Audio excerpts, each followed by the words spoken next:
Communicate చేయాలి అనేది కలెక్టర్స్కి కూడా ఆదేశాలు జారీ చేశాం. ఎందుకంటే ఒకవేళ అక్కడ నుంచి ఇన్ఫర్మేషన్ అప్డేట్ చేసే సమయంలో ఆలస్యం జరిగితే ఆన్లైన్లో ఉన్నటువంటి ఇన్ఫర్మేషన్ కరెక్ట్గా లేకపోతే పేషెంట్స్ ఎవరైనా ఈ ఆన్లైన్ డేటా చూసుకొని హాస్పిటల్స్కి వెళ్ళి ఇబ్బంది పడేటువంటి అవకాశం దాంట్లో ఉంటుంది. కాబట్టి స్ట్రిక్ట్ ఆదేశాలు జారీ చేశాం. దట్ ఈ డేటా అంతా కూడా పర్ఫెక్ట్గా ఉండాలి, రియల్ టైం బేసిస్లో అప్డేట్ కావాలి. దీంట్లో ఒక 1-2% లోపాలు ఉండొచ్చు, అంత తప్పు ఏమీ ఉండదు. బట్ ఎస్, అప్లోడింగ్లో ఒక 1-2%, ఎందుకంటే ఒక 2-3 గంటలకి అప్లోడ్ చేశారనుకోండి, ఈలోగా అక్కడ బెడ్స్ ఫిల్అప్ అయ్యే అవకాశం ఉంటుంది. సో అది రియల్ టైంలో అప్డేట్ చేయడానికి ఇవాళ ఉదయం గ్రూప్ ఆఫ్ మినిస్టర్స్ కూడా సమీక్షా సమావేశం నిర్వహించి పరిస్థితి అంతా కూడా సమీక్షించుకున్నారు. దాంట్లో కూడా ఆదేశాలు జారీ చేశారు. అంటే ప్రతి ఒక్క ఇంపార్టెంట్ హాస్పిటల్ దగ్గర ఎక్కడైతే బెడ్ సంఖ్య ఎక్కువ ఉందో అక్కడ డేటా ఎంట్రీ ఆపరేటర్స్ సరిగా ఉన్నారా లేరా, ఏమైనా ఇష్యూ ఉంటే ఏదైతే మనము వార్డ్ సెక్రటేరియట్లో లేకపోతే విలేజ్ సెక్రటేరియట్లో మనం డిజిటల్ అసిస్టెంట్స్ని పెట్టి ఉన్నాం. అటువంటి వాళ్ళని అయినా 3 షిఫ్ట్స్లో డ్యూటీస్ ఇచ్చి రియల్ టైంలో ఈ డేటా అప్డేట్ అయ్యే విధంగా చూసుకోవాలని గ్రూప్ ఆఫ్ మినిస్టర్స్ ఆదేశం జారీ చేశారు. ఇప్పుడు మేము ఈవినింగ్ 6:30 నుంచి కలెక్టర్స్ కాన్ఫరెన్స్ నిర్వహించి వాళ్ళందరికీ కూడా ఆదేశాలు ఇవ్వబోతున్నాం. ఎందుకంటే ఈ డేటా ఎంత అయితే రిలయబుల్గా ఉంటుందో ప్రజలకి అంత నమ్మకం ఈ సిస్టమ్ మీద పెరిగి ఉండే అవకాశం ఉంటుందనేది వారందరూ కూడా గుర్తు చేశారు. సో ఇంకా సెకండ్ పాయింట్ రెమ్డెసివిర్ ఇష్యూకి వస్తే ఇవాళ ఉదయం వరకు గవర్నమెంట్ హాస్పిటల్ సిస్టంలో ఏదైతే మనం MSIDC ద్వారా రెమ్డెసివిర్ సప్లై చేసేటువంటి పద్ధతి ఉందో ప్రభుత్వ ఆసుపత్రుల్లో అన్నింట్లో కలిపి 28,994 రెమ్డెసివిర్ డోసులు జిల్లా వారీగా హాస్పిటల్ అన్నింటికీ అందుబాటులో ఉన్నాయి. దాంట్లో జిల్లా వారీగా బ్రేకప్ నేను చదవాల్సిన అవసరం లేదనుకోండి. 1-2 జిల్లాలు ఉదాహరణగా చెప్తాను.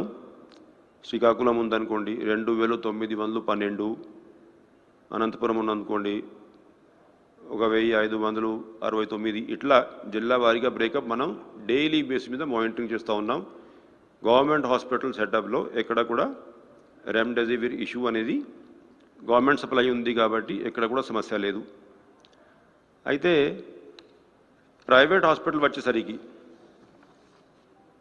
ఎందుకంటే మీరందరూ కూడా చూసి ఉంటారు, మొన్న కూడా మీకు తెలియజేశాను ప్రెస్ కాన్ఫరెన్స్లో 2 days బ్యాక్, మనం ప్రైవేట్ హాస్పిటల్స్కి కూడా ఏదైతే జిల్లా కలెక్టర్లు రికగ్నైజ్ చేసేటువంటి హాస్పిటల్స్ ఉన్నాయో, ఇప్పుడు ఇల్లీగల్గా ఆథరైజేషన్ లేకుండా ఎవరూ కూడా కోవిడ్ పేషెంట్స్ని అడ్మిట్ చేయకూడదు, ట్రీట్ చేయకూడదని స్పష్టమైనటువంటి ఆదేశాలు ఉన్నాయి. ఎవరైతే హాస్పిటల్స్ సరి అయిన ఫెసిలిటీ ఉండి కలెక్టర్ దగ్గర నుంచి రికగ్నిషను పర్మిషన్ తీసుకున్నారో అది వాళ్ళు ఆరోగ్యశ్రీ కింద ఉండొచ్చు, టెంపరీ ఆరోగ్యశ్రీ కింద రికగ్నిషన్ తీసుకుని ఉండొచ్చు 3 monthsకి, లేకపోతే పూర్తిగా ప్రైవేట్ ట్రీట్మెంట్ అయినా ఆన్ పేమెంటు ప్రైవేట్ పేషెంట్స్కి ఇస్తూ ఉండొచ్చు. ఏ కేటగిరీ అయినా సరే ప్రైవేట్ హాస్పిటల్స్ ఏదైతే ఉన్నాయో వాళ్ళకి కూడా డ్రగ్స్ డిపార్ట్మెంట్ ద్వారా ఏడీ డ్రగ్స్ జిల్లా స్థాయిలో ఉన్నటువంటి ఆఫీసరు ఏ హాస్పిటల్ ఎంత స్టాక్ తీసుకుంటా ఉన్నారు, ఆ హాస్పిటల్కి ఎవరికైనా ఏమైనా కొరత ఉంటే గవర్నమెంట్ ఏ విధంగా సహాయం చేసుకోవాలి, ఏ విధంగా ఉపయోగపడాలి, ఏ విధంగా వాళ్ళకి రెమ్డెసివిర్ మనం మొబిలైజ్ చేసుకోవాలి, ఆ డేటా ఆ డీటెయిల్స్ ఇప్పుడు నేను మీకు తెలియజేస్తాను. 2 రోజుల క్రితం మనం ప్రెస్ కాన్ఫరెన్స్ పెట్టేటప్పుడు ఈ కొత్త విధానం ఏదైతే మేము ప్రవేశపెట్టాం అంటే ప్రైవేట్ హాస్పిటల్స్కి రెమ్డెసివిర్ అవసరం ఉంటే వాళ్ళు అసిస్టెంట్ డైరెక్టర్ డ్రగ్స్ దగ్గర ఇండెంట్ పెట్టుకోవచ్చు. ఇండెంట్ పెట్టినట్లయితే ఈ రాష్ట్ర వ్యాప్తంగా అన్ని హాస్పిటల్ ఇండెంట్ ఎంత ఉంది వెరిఫై చేసుకొని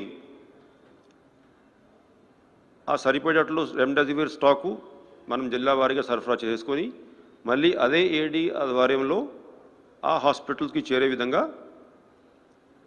సిస్టమ్ ఒకటి ప్రవేశపెట్టాం. ఆ సిస్టమ్ కింద ఇప్పుడు మీరు చూసుకోండి, డేటా మీకు తెలియజేస్తాను. గత 3 రోజుల్లో ఫస్ట్ డే అయితే టైం తక్కువ ఉండింది, ఈవినింగ్ వరకు, కాబట్టి 1820. నిన్న అయితే 6743. ఇవాళ మధ్యాహ్నం వరకే, అంటే ఇంకా సాయంత్రం డేటా తిరిగి రావాలి, మధ్యాహ్నం 12 o'clock వరకు 5301 ఒక డోసు. అంటే ఇన్ని డోసేజు ప్రభుత్వం ఇంటర్ఫేర్ అయ్యి ప్రైవేట్ హాస్పిటల్కి సప్లై చేయడం జరిగింది. అంటే ఇప్పుడు వరకు 13,864 డోసులు మనం సప్లై చేశాం కోఆర్డినేట్ చేసుకొని. అది కాకుండా ప్రైవేట్ హాస్పిటల్స్ డైరెక్ట్గా కూడా ఎట్లయినా కంపెనీస్తో వాళ్ళకి కమర్షియల్ అగ్రిమెంట్ ఉంటుంది కాబట్టి డైరెక్ట్గా కూడా కొనుక్కోవడం జరుగుతుంది. ఆ డేటా మీరు చూసుకుంటే గత 3 రోజులు 26వ తేదీ ఏమో 11,453, మళ్ళీ నిన్న 27వ తేదీ 13,837, ఇవాళ మధ్యాహ్నం వరకు 6,200. అంటే ఇవన్నీ డోసెస్ ఇవ్వడం జరిగింది, ప్రైవేట్ పర్చేజు, అది కాకుండా గవర్నమెంట్ సహకారంతో ఇచ్చేటువంటి డోసులు. సో దానివల్ల ఏంటంటే ఎక్కడా కూడా మనం ఇబ్బంది లేకుండా చేసేటువంటి కార్యక్రమం చేసుకుంటున్నాం. అయితే దీంట్లో మనం అర్థం చేసుకోవాల్సిన పాయింట్ ఏంటంటే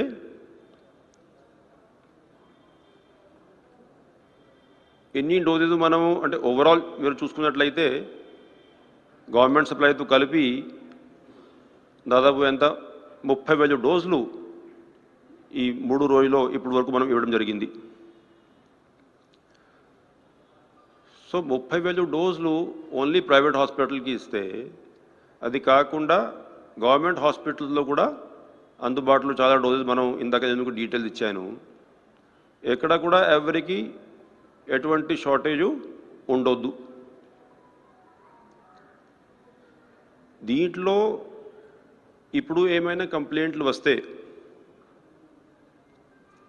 ఆ కంప్లైంట్స్ ఎందుకు వస్తున్నాయి, షార్టేజు ఉంటే ఎందుకు షార్టేజ్ ఉంది అనేది డెఫినెట్గా మనం ఎంక్వైరీ చేసుకోవాల్సిన అవసరం ఎంతైనా ఉంది. ఎందుకంటే దాదాపు 30,000 డోసెస్ 3 రోజుల్లో, అంతకంటే ఎక్కువ ఇందాక నేను మీకు బెడ్ కెపాసిటీ, బెడ్లో ఉన్నటువంటి పేషెంట్ సంఖ్య తెలియజేశాను. మామూలుగానే హాస్పిటల్లో ఉన్నటువంటి పేషెంట్స్ అందరికీ రెమ్డెసివిర్ అవసరం ఉండదు.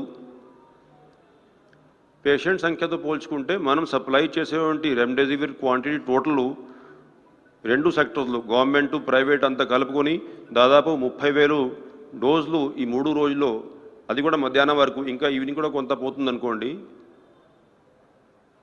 అది తక్కువ క్వాంటిటీ ఏమీ కాదు. అయితే ఒకవేళ ఎవరైనా హాస్పిటల్ మేనేజ్మెంటు పేషెంట్ని మీరు బయట పోయి కొనుక్కోండి అని చెప్పారనుకోండి, దానికి ఒక కారణం ఏముండొచ్చు అంటే ఆ హాస్పిటలు కలెక్టర్ గారి దగ్గర నుంచి రికగ్నిషన్ పొందకుండా ట్రీట్మెంట్ చేసే అవకాశం ఉండొచ్చు. అది ఇన్స్పెక్ట్ చేయాల్సిన అవసరం ఉంది. లేకపోతే రికగ్నిషన్ ఉండి ఈ డోసేజ్ ఇవన్నీ తీసుకొని పేషెంట్ని బయట పంపిస్తారంటే ఏమైనా హోర్డింగ్ చేసి ఉండే అవకాశం ఉంది, లేకపోతే బ్లాక్ మార్కెటింగ్ చేసి ఉండే అవకాశం ఉంది. ఇవి 2 అరికట్టాలి. దానికోసం ఏం చేయాలి ఇప్పుడు మనం? దానికోసమే ఈ మొన్న నేను మీకు తెలియజేశాను. అంటే జిల్లాలో ఈ ప్రైవేట్ హాస్పిటల్ నెట్వర్క్ ఏదైతే ఉందో, ఎవరికైతే కలెక్టర్స్ పర్మిషన్ ఇచ్చారో, ఒక 5-6 హాస్పిటల్స్ని ఒక క్లస్టర్గా తీసేసుకొని ఆ హాస్పిటల్స్కి ఒక్కొక్క జిల్లా స్థాయి అధికారిని క్లస్టర్ ఇన్ఛార్జ్గా పెట్టి పోయి ఈ హాస్పిటల్స్ ఇవన్నీ కూడా ఇన్స్పెక్షన్స్ చేసుకోమన్నారు. ఏ విధంగా జరుగుతూ ఉంది. అది కాక ఆ క్లస్టర్ చుట్టుపక్కల ప్రాంతంలో ఏమైనా ప్రైవేట్ హాస్పిటల్ ఇల్లీగల్గా పేషెంట్స్ ట్రీట్మెంట్ ఇస్తూ ఉంటే అది కూడా పోయి ఇన్స్పెక్షన్ చేయాలని చెప్పి వాళ్ళకి ఆదేశాలు జారీ చేశాం. ప్రతి ఒక్క జిల్లాలో 3 డిపార్ట్మెంట్ అధికారులతో, దాంట్లో medical department, drugs department, vigilance department, 3 department అధికారులతో జిల్లా లెవెల్ ఫ్లయింగ్ స్క్వాడ్ ఒకటి ఏర్పాటు చేసుకొని ఎప్పటికప్పుడు కంప్లైంట్స్ దృష్ట్యా ఇన్స్పెక్షన్స్ చేసుకోమన్నాం. నిన్న జరిగాయి కూడా కొన్ని ఇన్స్పెక్షన్స్. ఈ 1-2 రోజుల్లో కొంత ఇంపాక్ట్ మనందరికీ కనపడుతుంది. దీంట్లోనే ఇవాళ గ్రూప్ ఆఫ్ మినిస్టర్స్లో బాగా డిస్కషన్స్ చేసి ఇదే అంశం మీద, ఎందుకంటే మనము ఎప్పుడైతే గవర్నమెంట్ తరఫున ఈ కోఆర్డినేషన్ బాధ్యత తీసుకున్నాము, అంతకుముందు అయితే సరే ఆ ప్రైవేట్ హాస్పిటల్ ప్రైవేట్గానే అక్వైర్ చేసేది, అది వేరే విషయం. ఎప్పుడైతే గవర్నమెంట్ ఇంటర్ఫియర్ అయ్యి ఈ బాధ్యత తీసుకుందో అప్పుడు మనము సప్లై చేసేటప్పుడు ఎక్కడా కూడా ఏ హాస్పిటల్ కూడా మన దగ్గర నుంచి కొంత సప్లై, ప్రైవేట్గా కొంత సప్లై ఇవి తీసేసుకొని పేషెంట్ లోడ్ కంటే ఎక్కువ కూడా రెమ్డెసివిర్ పొందే ఉండే అవకాశం ఉంది. కాబట్టి అసిస్టెంట్ డైరెక్టర్ డ్రగ్స్కి స్పష్టంగా ఆదేశాలు జారీ చేశాం డీజీ ద్వారా. ప్రతి ఒక్క జిల్లాలో ప్రతి ఒక్క ప్రైవేట్ హాస్పిటల్ ఎన్ని డోసెస్ తీసుకుంటున్నారు వాళ్ళు, గవర్నమెంట్ తరఫున అయినా సరే లేకపోతే ప్రైవేట్ తరఫున అయినా సరే, మొత్తం కలిపి ఎన్ని డోసెస్ తీసుకుంటున్నారు, అవి వాళ్ళే పేషెంట్ లోడ్ ఎంత ఉంది, దాన్ని బట్టి అది అడ్జస్ట్ చేస్తే సరిపోయిందా, లేకపోతే మరీ ఎక్కువ డోసెస్ తీసుకొని బ్లాక్ మార్కెటింగ్ చేసే ఉంటే అవకాశం దాంట్లోనే మిగిలిందా. మొన్న నేను మీకు చెప్పాను, అటువంటి లిస్టులు మేము మీడియాకి షేర్ చేస్తాం. ఆ లిస్ట్ కూడా ఉదాహరణంగా ఇది ఇప్పుడు నేను ఇచ్చి వెళ్తాను. అది కంప్లీట్ లిస్ట్ కాదనుకోండి, ఉదాహరణంగా తెచ్చాను ఇవాళ. రేపటి నుంచి ఫుల్ లిస్ట్ మీకు తెలియజేస్తాను. దీంట్లో నిన్న మేము ఇచ్చేటువంటి ప్రైవేట్ హాస్పిటల్స్కి ఏదైతే 6,743 డోసులు చెప్పాను మీకు, ఈ ఫుల్ వివరాలు ఉన్నాయి. అవి కాపీ తీసుకున్న తర్వాత 6,743 డోసెస్ మేము ఏ హాస్పిటల్కి ఎన్ని ఇచ్చాం. సో రేపటి నుంచి అంటే ఏ హాస్పిటల్కి మేము ఇచ్చాము, ఎన్ని డోసులు ఇచ్చాము, ఏ హాస్పిటల్ ప్రైవేటు మార్గాల్లో కూడా ఎన్ని డోసెస్ కొనుక్కున్నారు, టోటల్ కలిపి రోజువారీగా వాళ్ళు ఎన్ని డోస్ తీసుకున్నారు, ఈ విషయాలు అన్నీ మీడియాకి తెలియజేస్తాం, వెబ్సైట్లో పెడతాం. అప్పుడు మీకు కూడా క్లారిటీ ఉంటుంది, ప్రజలకి కూడా క్లారిటీ ఉంటుంది. హాస్పిటల్ ఇన్ని డోసు వ్యాక్సిన్ ఇంజక్షన్ కొనుక్కొని ఇంకా ఎందుకు బయట పోయి కొనుక్కొని రండి అని చెప్తా ఉన్నారు. అదేవిధంగా మీకు కూడా ఫీల్డ్ లెవెల్లో మీ స్టాఫ్కి కూడా తెలుస్తుంది ఇన్ని డోసులు ఇచ్చాక ఏం జరుగుతుంది హాస్పిటల్లో.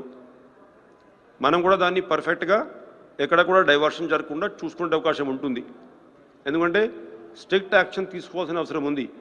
రెమ్డెసివిర్ ఈ పరిస్థితుల్లో ఇప్పటికే government of India pharmaceutical company అందరితో మాడుకొని ఒక రేట్స్ ఫిక్స్ చేయడం జరిగింది.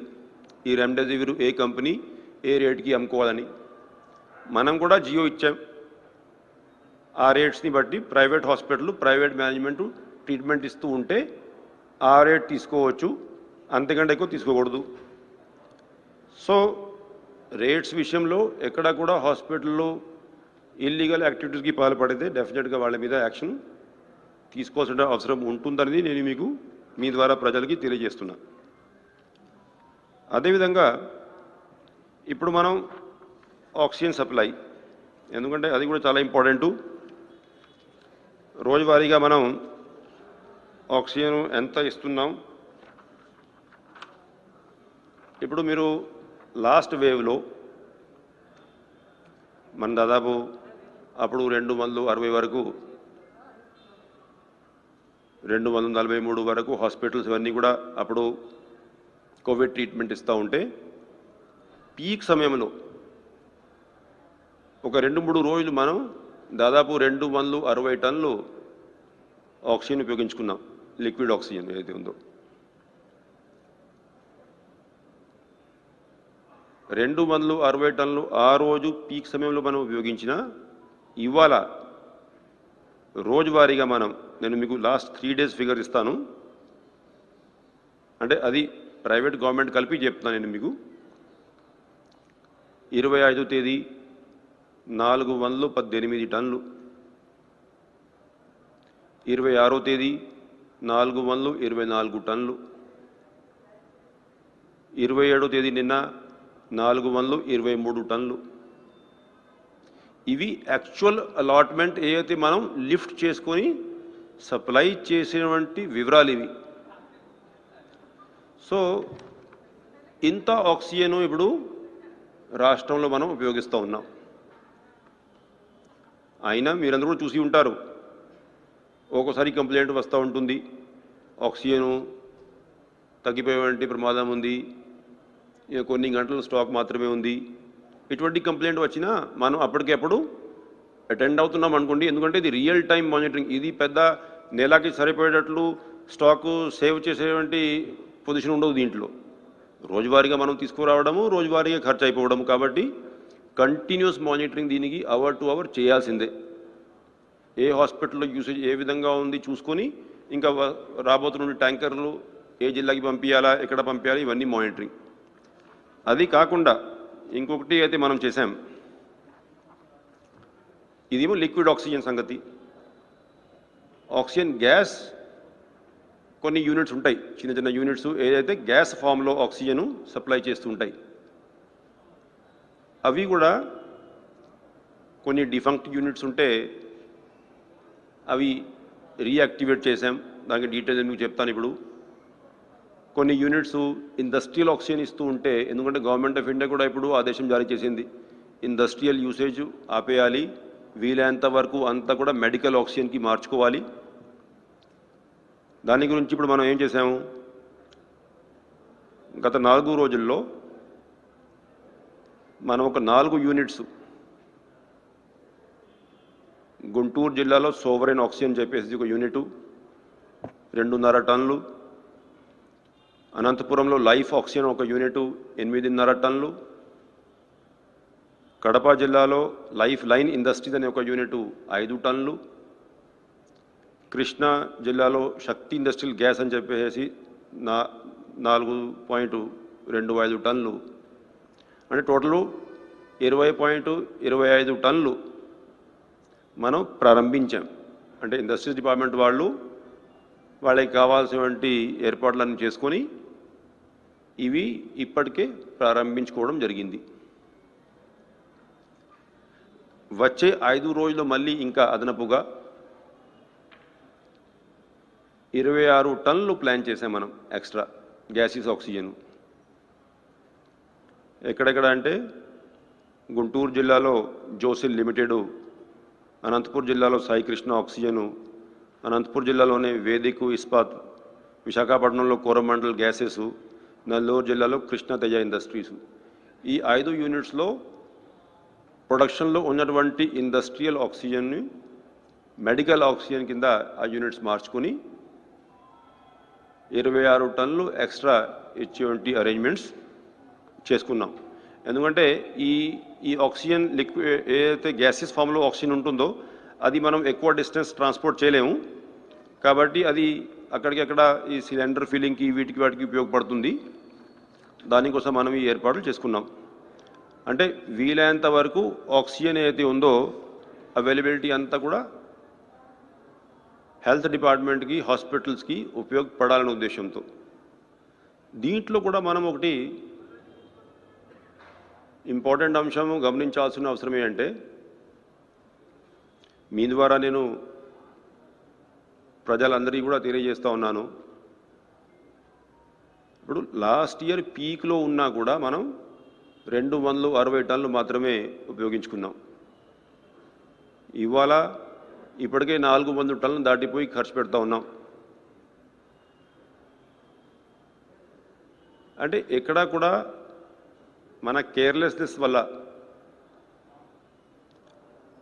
అవసరం లేని చోట ఆక్సిజన్ ఇచ్చేవంటి ఎక్కడైతే కేసులు ఉన్నాయో అవి తగ్గించుకొని ఎక్కడైనా మన సూపర్విజన్ లోపం వల్ల ఆక్సిజన్ వృథా పోతూ ఉంటే అది అరికట్టుకోవాల్సిన అవసరం ఉంది. హాస్పిటల్స్లో గవర్నమెంట్ ఆఫ్ ఇండియా కూడా ఆదేశం జారీ చేసింది, ప్రతి ఒక్క హాస్పిటల్లో ఆక్సిజన్ ఆడిట్ నిర్వహించాలి. ఇన్స్పెక్షన్స్ చేసి కేసుల వారీగా నిజంగా అవసరం ఉన్న పేషెంట్స్కి మనం ఆక్సిజన్ ఇస్తున్నామా. ఉదాహరణగా నేను తెలియజేశాను మీకు, విజయనగరం జిల్లాలో ఆ రోజు ఆ ఇన్సిడెంట్ అయ్యాక కలెక్టర్ గారు ఇన్స్పెక్షన్కి వెళ్తే మీమ్స్లో 96 సాచురేషన్ ఉన్నా కూడా ఆక్సిజన్ ఇస్తూ ఉన్నారు పేషెంట్కి. స్పష్టంగా గవర్నమెంట్ గైడ్లైన్స్ ప్రోటోకాల్ ఇవంతా కూడా ఇచ్చి ఉంది. ఎటువంటి కేసులో ఆక్సిజన్ ఇవ్వాలి, 94 కంటే ఎక్కువ ఉంటే మనం ఆక్సిజన్ ఇవ్వాల్సిన అవసరం లేదనేది ఆయన ఇస్తూ ఉన్నారు. రాత్రిపూట ఈ వార్డ్స్కి సరిగా ఇన్స్పెక్షన్ చేయకపోతే ఆ వార్డ్స్లో ఎక్కడైనా పేషెంట్స్ తెలిసి తెలియక పాపం దాంట్లో ఆక్సిజన్ వేస్ట్ పోతూ ఉంటే అది కూడా ఒకవేళ మనం కొంచెం జాగ్రత్తగా పొదుపు చేయగలిగితే మిగతా పేషెంట్స్కి ఉపయోగపడే అవకాశం ఉంటుంది. ఇప్పుడు ఇటువంటి సమయంలో ఏ ఒక చిన్న మనం వేస్టేజ్ చేసినా అది ఇంకొకరికి ఏదైతే అవకాశం ఉండిందో ఆ అవకాశం పోగొట్టుకున్నట్టు మనమందరూ భావించి సీరియస్గా దాన్ని తీసుకోవాలి. అటు ప్రజలు కూడా, ఇటు హాస్పిటల్లో ఉన్నటువంటి మెడికల్ స్టాఫ్ కానీ మిగతా సూపర్వైజరీ స్టాఫ్ కానీ వాళ్ళకి స్ట్రిక్ట్ ఇన్స్ట్రక్షన్ ఇచ్చాం, తెలియజేశాం. అదేవిధంగా మరీ ముఖ్యంగా కోవిడ్ కేర్ సెంటర్స్. ఇప్పుడు కోవిడ్ కేర్ సెంటర్స్ మనం సరిగా ఏర్పాటు చేయకపోతే రాబోతున్నటువంటి కాలంలో మనం డైరెక్ట్గా పేషెంట్స్ అందరూ కూడా హాస్పిటల్స్కి వచ్చేటట్లయితే చాలా కష్టం ఉంటుందనేది కలెక్టర్లందరికీ చాలాసార్లు ఇన్స్ట్రక్షన్స్ జారీ చేశాం. అయితే ఇవాళ మార్నింగ్ వరకు మనం స్టేటస్ చూసుకుంటే మనం గత సంవత్సరం పీక్లో ఉన్నప్పుడు 116 కోవిడ్ కేర్ సెంటర్స్ ఫంక్షనింగ్లో ఉండేవి. ఆ 116 సెంటర్స్లో 50,500 బెడ్స్ అందుబాటులో ఉండేవి. ఇప్పుడు వరకు మనం 60 సెంటర్లు నోటిఫై చేసిన దాంట్లో 33,427 బెడ్స్ అన్ని జిల్లాలు కలిపి అందుబాటులో తీసుకువచ్చాం. అయితే దాంట్లో ఆక్యుపెన్సీ చూసుకున్నట్లయితే 4,703. అంటే ఇది ఎక్కడైనా ఆ కన్సర్న్ అధికారులు సరిగా పట్టించుకోకపోవడం వల్ల కానీ, లేకపోతే ఇంకొక వైపు పేషెంట్స్ ప్రిఫరెన్స్ వల్ల కానీ, రెండు కారణాలు ఉండొచ్చు. చాలా వరకు పేషెంట్స్ కూడా హాస్పిటల్లో అవకాశం ఉంటే హాస్పిటల్లో చేరిపోతాము అనుకుంటూ ఉండవచ్చు. వాళ్ళకి మీ ద్వారా తెలియజేస్తున్నాను, అంటే ఎవరికి అయితే డిజీజ్ సీరియస్గా లేదో ఆ ట్రయేజింగ్ చేశాక డాక్టర్ సలహా మేరకు ఎవరికి అయితే హోమ్ ఐసోలేషన్ సరిపోతుందో వాళ్ళు హోమ్ ఐసోలేషన్లో ఉండాలా, ఎవరైతే కోవిడ్ కేర్ సెంటర్లో ఉండాలి వాళ్ళు కోవిడ్ కేర్ సెంటర్లో ఉంటే మనకి సీరియస్ కేసెస్కి హాస్పిటల్ బెడ్స్లో ప్లేస్ లభించేటువంటి అవకాశం ఉంటుంది. సో దాంట్లో కలెక్టర్స్కి కూడా ఇన్స్ట్రక్షన్ ఇచ్చాం, ఏ అధికారిని నిర్లక్ష్యం చేస్తే వాళ్ళ మీద కఠినమైన చర్యలు తీసుకోవాలి. ఇప్పుడు ఏదైతే ఫిగర్ మనం ఇస్తున్నామో ఇన్ని కోవిడ్ కేర్ సెంటర్స్ ఉన్నాయి, అది నిజంగా ఒకవేళ అక్కడ లేకపోతే స్ట్రిక్ట్ యాక్షన్ ఉంటుందనేది అందరికీ ఇన్స్ట్రక్షన్ జారీ చేశాం. ఎందుకంటే ప్రజలు కూడా ఆ కోవిడ్ కేర్ సెంటర్స్లో ప్రభుత్వం ఏదైతే నిధులు ఇచ్చిందో అవి సద్వినియోగం చేసుకొని ఏర్పాట్లన్నీ కూడా అక్కడ మెడికల్ ఫెసిలిటీ ఉండాలి, round the clock sanitation, food ఇవన్నీ సరిగా ఉండాలి. మెడికల్ ఫెసిలిటీ అందుబాటులో ఉండి అంబులెన్స్ అందుబాటులో ఉంటే ప్రజలు కూడా అక్కడ ఉండడానికి ఇష్టపడతారు. ఫెసిలిటీస్ లేకపోతే అంబులెన్స్ ఇవన్నీ అందుబాటులో లేదనుకోండి, రేపు నాకు అవసరమైతే ఎక్కడికి పోతాను ఆ టెన్షన్లో కూడా ప్రజలు కోవిడ్ కేర్ సెంటర్కి ఇప్పుడు రాకపోవచ్చు. సో ఈ ఫెసిలిటీస్ ఇవన్నీ కూడా 100%గా ఉండే విధంగా, ఏ విధంగా అయితే లాస్ట్ వేవ్లో మనం చేసాం, మెడికల్ ఫెసిలిటీతో సహా రౌండ్ ద క్లాక్ మెడికల్ స్టాఫ్తో సహా టెస్టింగ్ ఫెసిలిటీస్ ఇవన్నీ అవంతా కూడా అందుబాటులో తీసుకురావాలనేది కలెక్టర్లందరికీ స్ట్రిక్ట్ ఇన్స్ట్రక్షన్ ఇచ్చాం. ఇవాళ కూడా సాయంత్రం కోవిడ్ కేర్ సెంటర్ వైజ్గా వాళ్ళని రివ్యూ చేయబోతున్నాం. వచ్చే 1-2 రోజుల్లో ఈ 100% ఫంక్షనింగ్ అయ్యే విధంగా చేసే ప్రయత్నం అధికారులందరూ కూడా చేస్తూ ఉన్నారు. ఇంకా చివరికి ఈ ముఖ్యంగా ఈ 104 కాల్ సెంటర్ అయితే ఉందో దాన్ని ఫంక్షను సరిగా చేయగలిగితే ఎవరికి లేనిపోని అపోహలు ఉండవు, పట్టించుకోవట్లేదు అనేది ఫీలింగ్ ఉండదు. దానికి ముఖ్యమంత్రి గారు కూడా నిన్న కలెక్టర్లతో సమావేశం జరిగేటప్పుడు అందరికీ ఆదేశాలు జారీ చేశారు. అయితే వస్తున్నటువంటి ప్రతి ఒక్క కాలు, ఎంతమంది స్టాఫ్ అక్కడ ఉన్నారు, కాలు డిస్టర్బ్ కాకుండా చూసేటువంటి బాధ్యత, కాల్లో వివరాలు తీసేసుకొని ప్రతి ఒక్క కాల్ని సరైన సమయంలో అటెండ్ అయ్యే విధంగా కాల్ వారీగా మానిటరింగ్ చేసేటువంటి బాధ్యత స్టేట్ లెవెల్లో కమాండ్ కంట్రోల్ సెంటర్లో ప్రత్యేకంగా ఒక అధికారిని నియమించాం.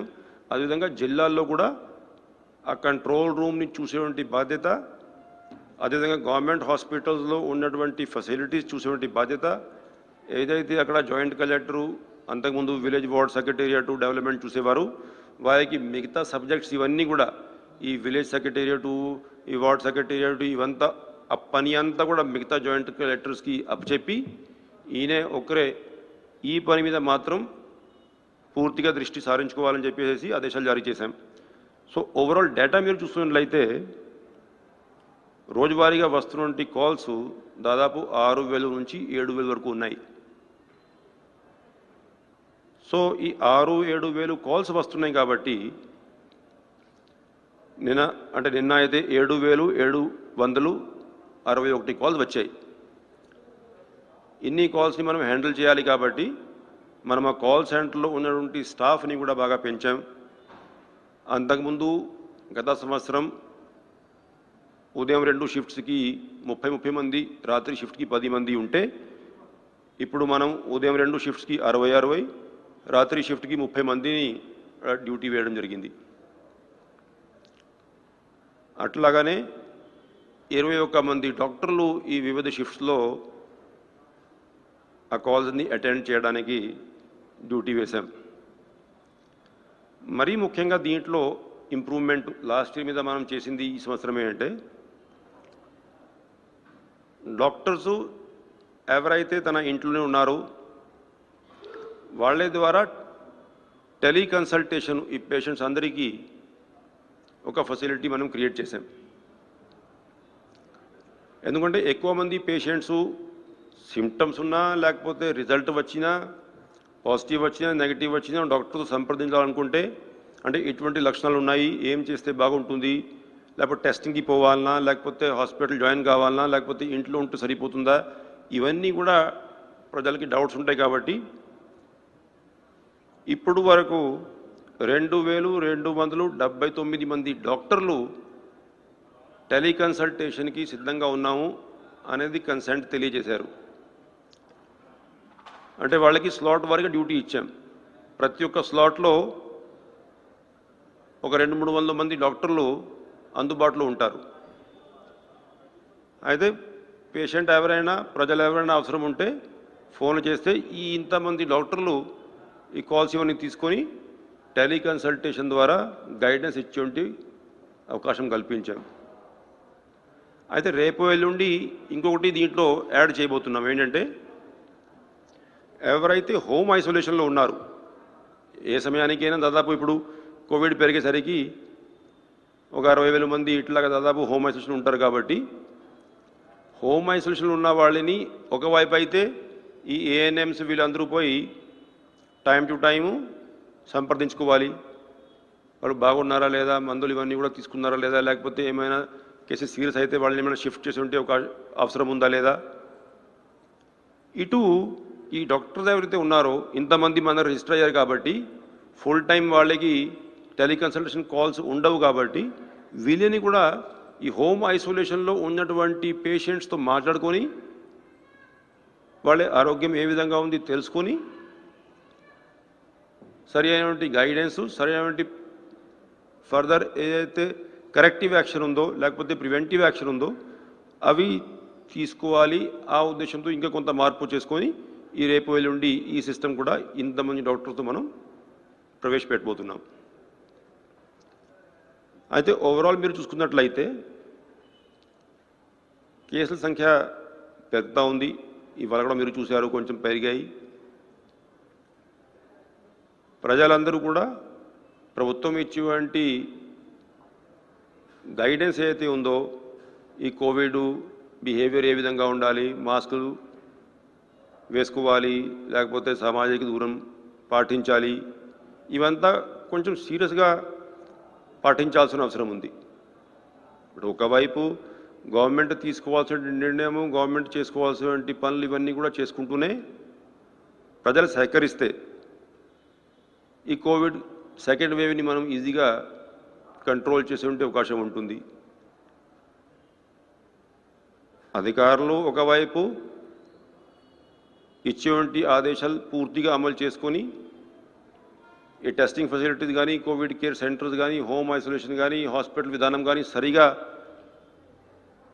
అమలు చేసుకోగలిగితే అటు ప్రజలు కూడా ఎవరికైతే ఇంట్లో సరిపోతుందో, ఎవరికైతే కోవిడ్ కేర్ సెంటర్లు సరిపోతుందో వాళ్ళు కూడా అనవసరంగా హాస్పిటల్కి వచ్చి ఒకవైపు వాళ్ళు ఇబ్బంది పడి ఇంకొక వైపు మిగతా పేషెంట్స్ ఇబ్బంది పడి అట్లాగా చేయకుండా సహకారంతో మనం ఈ కొన్ని రోజులు ఎప్పుడైతే ఈ కేసులు పెరుగుతూ ఉన్నాయి దాన్ని డీల్ చేసుకోవాల్సిన అవసరం ఉంది. అది ఆక్సిజన్ సప్లై, అది రెమ్డెసివిర్. ఇప్పుడు ఉదాహరణంగా రెమ్డెసివిర్ అయినా గవర్నమెంట్ ఆఫ్ ఇండియా గైడ్లైన్సు, మిగతా లిటరేచరు, మిగతా క్యాంపెయిన్సు, ప్రైవేట్లో డాక్టర్స్ కూడా అందరూ తెలియజేస్తారు. అంటే వచ్చే ప్రతి ఒక్క పేషెంట్కి రెమ్డెసివిర్ అవసరం లేదనేది, అయినా రెమ్డెసివిర్ యూసేజ్ పెరుగుతూ ఉంది. సో నిజంగా అవసరం ఉన్న పేషెంట్స్కి సరే ఒకవేళ గవర్నమెంట్ సప్లై ఇచ్చినా కూడా నిజంగా అవసరం ఉన్నటువంటి పేషెంట్స్కి మాత్రం మనం ఇటువంటి డోసేజ్ ఉపయోగిస్తే వాళ్ళ ఆరోగ్యానికి మంచిగా ఉంటుంది. ఇటువేమో ఈ జరుగుతున్నటువంటి బ్లాక్ మార్కెటింగ్ కానీ, ఈ మిగతా డైవర్షన్ కానీ ఇది కూడా మనం అరికట్టే అవకాశం ఉంటుంది. సో ఇది మనం ఓవరాల్ ఏదైతే కోవిడ్ కంట్రోల్లో మనం తీసుకునే స్టెప్స్. ఇంకా అది కాకుండా మామూలుగా మీకు తెలిసిన విషయమే ఈ వ్యాక్సిన్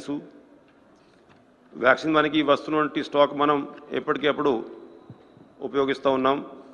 ఓవరాల్ నిన్నటి వరకు మనం చూసుకుంటే ఒకసారి ఫిగరు నిన్న సాయంత్రానికి మన దగ్గర net availability of vaccine doses Covaxin ఏమో 65,240, కోవిషీల్డ్ ఏమో 1,36,440 అది ఉండేది. ఇవంతా కూడా మనం ఇవాళ సెకండ్ డోజ్ కోసం అంటే ఎవరికి అయితే ఫస్ట్ డోజ్ అయిపోయి కోవాక్సిన్ అయితే 4 వారాలు, కోవిషీల్డ్ అయితే 6 నుంచి 8 వారాలు, ఇది గవర్నమెంట్ ఫిక్స్ చేసినటువంటి నిబంధనలు. ఎన్ని రోజుల్లో ఎవరికైతే ఈ సమయం వచ్చిందో మరి లేట్ కాకుండా ఉండాలనే ఉద్దేశంతో ఇవాళ మనం ఫుల్ టైం ఈ సెకండ్ డోజ్ మీదనే ఫోకస్ చేశాం.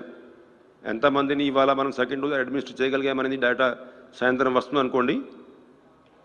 నిన్నటి వరకు మీరు చూసుకుంటే హెల్త్ కేర్ వర్కర్సు ఓవరాల్ మనం 4,17,475 మందికి ఫస్ట్ డోజు, 2,69,539 మందికి సెకండ్ డోజు. అదేవిధంగా ఫ్రంట్ లైన్ వర్కర్సు 7,01,148 మందికి ఫస్ట్ డోజు, 2,97,909 మందికి సెకండ్ డోజు. అదేగాక ఇంకా సీనియర్స్ 45+ కేటగిరీలో మనం ఫస్ట్ డోసు చూస్తే 37,84,532, సెకండ్ డోస్ ఏమో 7,05,864 మందికి మనం ఇచ్చాం. సో ఇట్లాగా మనం వచ్చినట్లు స్టాక్ అంతా కూడా సక్రమంగా వినియోగిస్తూ వీలైనంత వరకు అందరికీ వ్యాక్సినేషను చేసేటువంటి ప్రక్రియ చేస్తూ ఉన్నాం. ప్రజలు కూడా వ్యాక్సినేషన్ అయినా కూడా ఈ కోవిడ్ నిబంధనల్ని పాటించాల్సిన అవసరం ఉందనేది మీ ద్వారా తెలియజేస్తున్నాను. ఎందుకంటే ఎవరో ఒకరు నేను వ్యాక్సిన్ తీసుకున్నా కదా ఇంకా నేను ఫ్రీగా తిరిగేయవచ్చు అట్లాగా దయచేసి భావించకండి. అందరూ ప్రికాషన్స్ తీసుకోవాల్సిన అవసరం ఉంది. రాష్ట్రమంతా కూడా వ్యాక్సిన్ పూర్తి అయి మనం పూర్తిగా ఈ కోవిడ్ సమస్యని అరికట్టేంత వరకు పూర్తిగా విజయం సాధించే వరకు ఈ ప్రికాషన్స్ ఇవన్నీ కూడా అందరూ పాటించాలనేది మీ ద్వారా నేను ప్రజలందరికీ విజ్ఞప్తి చేస్తూ సెలవు తీసుకుంటున్నాను. ఏమండి?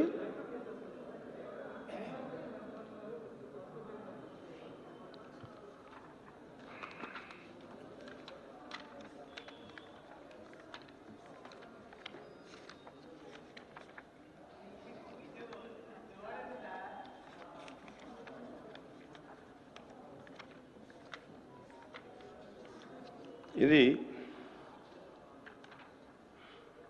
నిన్నటి వరకు ఇస్తున్నటువంటి ఫిగరు మనకి హోమ్ ఐసోలేషన్లో నిన్న 75,209 మంది ఉన్నారు. కోవిడ్ కేర్ సెంటర్స్ నేను ఇందాక ఫిగర్స్ మీకు తెలియజేశాను. ఇంకా అది కాకుండా నేను మీకు బెడ్ వారీగా హాస్పిటల్లో ఉన్న సంఖ్య కూడా ఐసీయూ బెడ్లో ఎంతమంది, జనరల్ బెడ్లో ఎంతమంది, అది కూడా డీటెయిల్స్ నేను మీకు షేర్ చేశాను. అది కావాలంటే ప్రింట్ ఇవంతా కూడా నేను మీకు ఇచ్చి వెళ్తాను, అవి తీసుకోండి. హోమ్ ఐసోలేషన్ మాత్రం అదనపు ఇన్ఫర్మేషన్ కాబట్టి 75,209 మంది హోమ్ ఐసోలేషన్లో ఉన్నారు.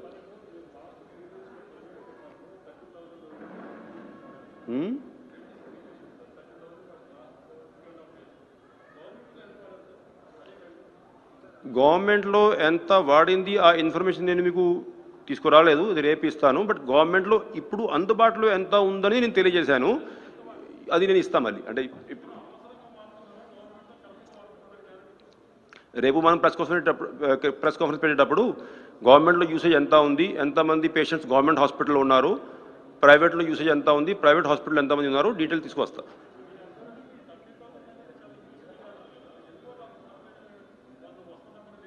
అంటే ఈ 30,000 మనము డెలివరీ ఇచ్చింది, 30,000 ఉపయోగించండి నేను అనట్లేదు. 30,000 డెలివరీ ఇచ్చాం కాబట్టి దీంట్లో ఎంత కన్జ్యూమ్ అయింది, ఎంత హాస్పిటల్లో ఉన్నది, అది డీటెయిల్ మనం తీసుకొని అనలైజ్ చేయాల్సిన అవసరం ఉంది. అదేం చెప్పింది ఇందాక, మేము స్ట్రిక్ట్ ఇన్స్ట్రక్షన్ ఇచ్చాము ఏడీస్కి, ప్రతి ఒక్క హాస్పిటల్ వారీగా గవర్నమెంట్ సప్లై ఎంత తీసుకున్నారు, ప్రైవేట్ సప్లై ఎంత తీసుకున్నారు, పేషెంట్స్ ఎంతమంది, నిజంగా ఆ హాస్పిటల్కి ఇన్ని డోసులు అవసరమా, ఇవి అనాలిసిస్ చేసుకొని ఎక్కడైతే సస్పీషియస్గా ఉంటుందో అక్కడ ఇన్స్పెక్షన్స్ చేసి యాక్షన్ తీసుకుంటాము, స్పష్టమైనటువంటి ఆదేశాలు జారీ చేశాం.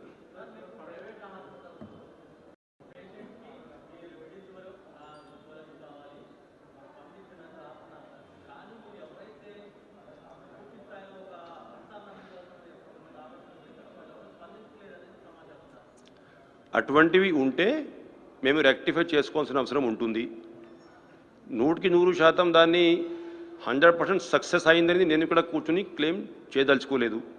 నేనేం చెప్పానంటే 2 రోజుల క్రితము ఈ సిస్టమ్ మనం ప్లేస్లో పెట్టాం. ఇప్పటికే ఏ హాస్పిటల్కి ఎంత సప్లై చేసామో ఆ డేటా షీటే మీకు ఇచ్చా. కాబట్టి హాస్పిటల్స్కి ఇంజెక్షన్ అయితే అందింది. 1 కేసులో రెస్పాన్స్ వచ్చి ఉండకపోవచ్చు, అది మనం ఇప్పుడు వచ్చే 2-3 రోజుల్లో ఇంప్రూవ్ చేసుకోవాల్సిన అవసరం ఉంది. మీ ద్వారా తెలియజేసింది ఏంటి అంటే, ఎవరైతే హాస్పిటల్లో కలెక్టర్ ద్వారా రికగ్నిషన్ పొంది రెమ్డెసివిర్ కొరత ఉంది అనుకుంటే కన్సర్న్డ్ ఏడీ డ్రగ్స్కి ఇండెంట్ ఇవ్వాల్సిందిగా రిక్వెస్ట్ చేస్తున్నా. ఆ ఇండెంట్ని బట్టి మేము డెఫినెట్గా వారికి సప్లై చేయడానికి సిద్ధంగా ఉన్నామని చేస్తాం.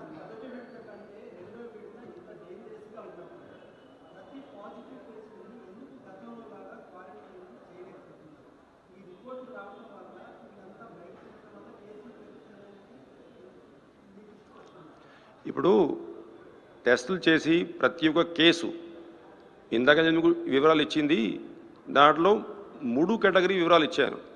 హోమ్ ఐసోలేషన్లో ఎంతమంది, కోవిడ్ కేర్ సెంటర్లో ఎంతమంది, హాస్పిటల్స్లో వివిధ స్టేజెస్లో అంటే జనరల్ వార్డులో, ఆక్సిజన్లో, ఐసీయూలో ఎంతమంది పూర్తిగా వివరాలు ఇచ్చారు. కాబట్టి కంట్రోల్ చేయలేకపోతున్నది కాదు, కానీ అంటే కేసులు ఆంధ్ర రాష్ట్రమే కాదు దేశం అంతా పెరుగుతూ ఉన్నాయి. వేవ్ వచ్చినప్పుడు కేసులు పెరగడం సహజం, కానీ అప్పటికప్పుడు మనం ఏర్పాట్లు అదే స్థాయిలో చేస్తూ ఉండాలి. ముఖ్యంగా మనకి లాస్ట్ వేవ్కి ఈ వేవ్కి మెడికల్ పరంగా పక్కన పెడితే అరేంజ్మెంట్స్లో మనం చూసుకుంటే డెఫినెట్గా కోవిడ్ కేర్ సెంటర్లో ఉన్నటువంటి కేసుల సంఖ్య బాగా తక్కువ ఉంది. అది ఇప్పుడు మనం ప్రజల సహకారంతో సరైన ఫెసిలిటీస్ అక్కడ క్రియేట్ చేసుకొని ఏర్పాటు చేసే ప్రయత్నం చేస్తూ ఉన్నాము. అది మనం సరిగా చేయగలిగితే ఆటోమేటిక్గా హాస్పిటల్ మీద లోడు తగ్గించే అవకాశం ఉంటుంది.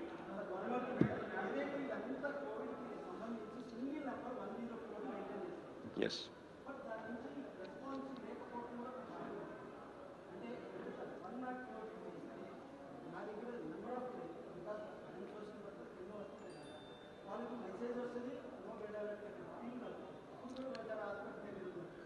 ఇప్పుడు మనం ఏంటి 7,000 ఫోన్ కాల్స్ వస్తే ఒక 20 ఫోన్లు, ఒక 100 ఫోన్లు, ఒక 50 ఫోన్లు ఉంటే ఉండొచ్చు. నేను ఏది కూడా ఇక్కడ కూర్చుని 100% అయిపోయింది అనేది క్లెయిమే చేయదలుచుకోలేదు. ఎందుకంటే ఇంత పెద్ద వ్యవస్థలో ఒక్కొక్కసారి ఆలస్యం ఉంటుంది. రెండు దానికి కారణం ఏంటి? ఇప్పుడు సపోజింగ్ గుంటూరులో ఒక పేషెంట్, లేకపోతే విజయవాడలో ఒక పేషెంటు, విజయవాడలో సపోజింగ్ జీజీఎస్లో హాస్పిటల్ అంతా కూడా ఫుల్ అయిందనుకోండి, మనం ఆల్టర్నేట్ అరేంజ్మెంట్ చేయడానికి ఒక్కొక్కసారి ఒక గంట ఇటు అటు కావచ్చు, నేను కాదని లేదు. వీలైనంత వరకు మనం ఏదైతే ఎస్ఎల్ఏ సిస్టమ్ ప్లేస్లో పెట్టామో అది కంప్లై చేసి ప్రయత్నం చేస్తున్నాం. దానికోసమే ప్రత్యేకంగా ఒక సీనియర్ అధికారిని ఇక్కడ 104 మానిటరింగ్కి మనం పెట్టుకోవడం జరిగింది. అదేవిధంగా ఈ జాయింట్ కలెక్టర్లందరినీ నిన్న సీఎం గారి ఆదేశం మేరకు ప్రతి ఒక్క జాయింట్ కలెక్టర్ ఓన్లీ ఈ 104 కాల్ సెంటర్ ప్లస్ గవర్నమెంట్ హాస్పిటల్లో ఉన్నటువంటి facilities, food, sanitation, medicines, paramedics, medic staff, help desk, ఆరోగ్య మిత్ర ప్రజెన్స్, ఇవన్నీ ఫుల్ టైం ఫోకస్ ఎందుకు చేయమన్నాం? నిన్న సీఎం గారు ఎందుకు చేయమన్నారు? ఆబ్వియస్లీ అంతా బాగా ఉంటే ఇది చెప్పాల్సిన పని లేదు కదా సీఎం గారికి. ఎందుకు చెప్పారు? మీరు చెప్పినట్లు కొన్ని కంప్లైంట్స్ ఉన్నాయి, వారి దృష్టి కూడా వచ్చాయి కాబట్టి స్పందించి ఈ సిస్టమ్ని ఇట్లాగా సెట్ చేస్తే బాగుంటుంది, ఆటోమేటిక్గా పర్ఫెక్షన్ చేసే అవకాశం ఉంటుంది. ఆ ఉద్దేశం నిర్ణయం తీసుకోవడం జరిగింది. ఓకే, నమస్కారం. మనము ప్రకటించాం,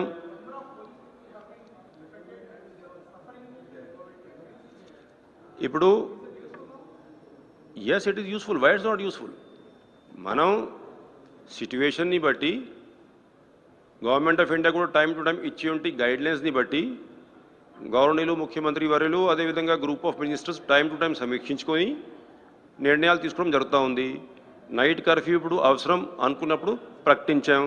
నైట్ కర్ఫ్యూ కాదు, 50 మంది కంటే ఎక్కువ కూడా ఎక్కడ కూడా ఏ గ్యాదరింగ్లో కూడా ఉండొద్దు అని నిర్ణయం తీసుకున్నాం.